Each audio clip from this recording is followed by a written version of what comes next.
Dadasi, siz chaqirgan ustalar hammasi zo'r ustalarmi? Ishini zo'r qiladimi? Ha, hammasi yaxshi ustalar.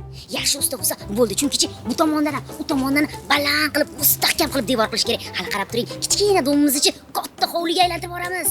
Nima qilayman? Ustalarni chaqiruraymi? Voy, chaqiring. Ha, boshlashimiz kerak o'zi allaqachon.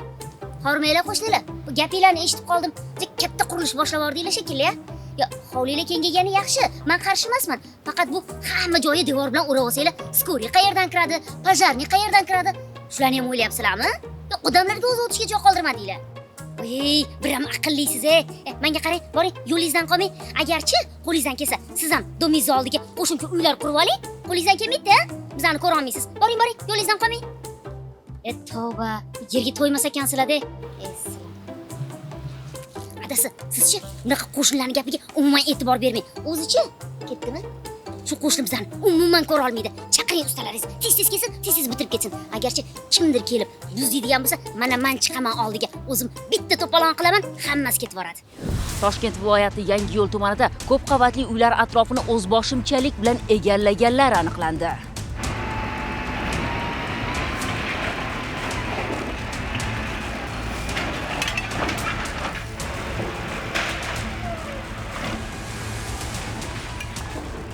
Toshkent viloyati hududiy qurilish va uy-joy kommunal xo'jaligini nazorat qilish inspeksiyasi tomonidan navbatdagi nazorat tadbiri Yangiyo'l tumanidagi ko'p kvartirali uy-joylar hududida o'tkazildi.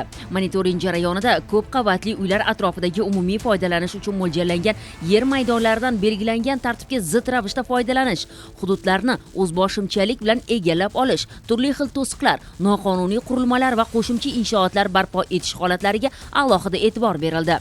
O'rganish davomida ko'p qavatli uylar oldi va ularga tutash umumiy foydalanishdagi hududlarda fuqarolar tomonidan 98 ta qonun buzilish holatlari aniqlangan.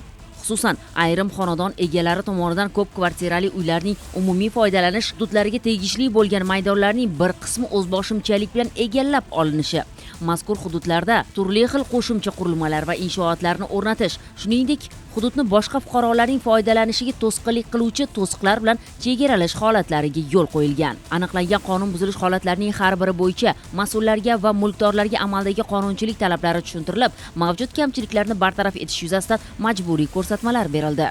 Ushbu yozma ko'rsatmalar o'z vaqtida bartaraf etilmasa, Ma'muriy javobgarlik to'g'risidagi kodeksning 159-moddasi 3-qismi bilan bazaviy hisoblash miqdorining 50 barobar miqdorda jarima solishga sabab bo'lishi fuqarolarga batafsil tushuntirildi.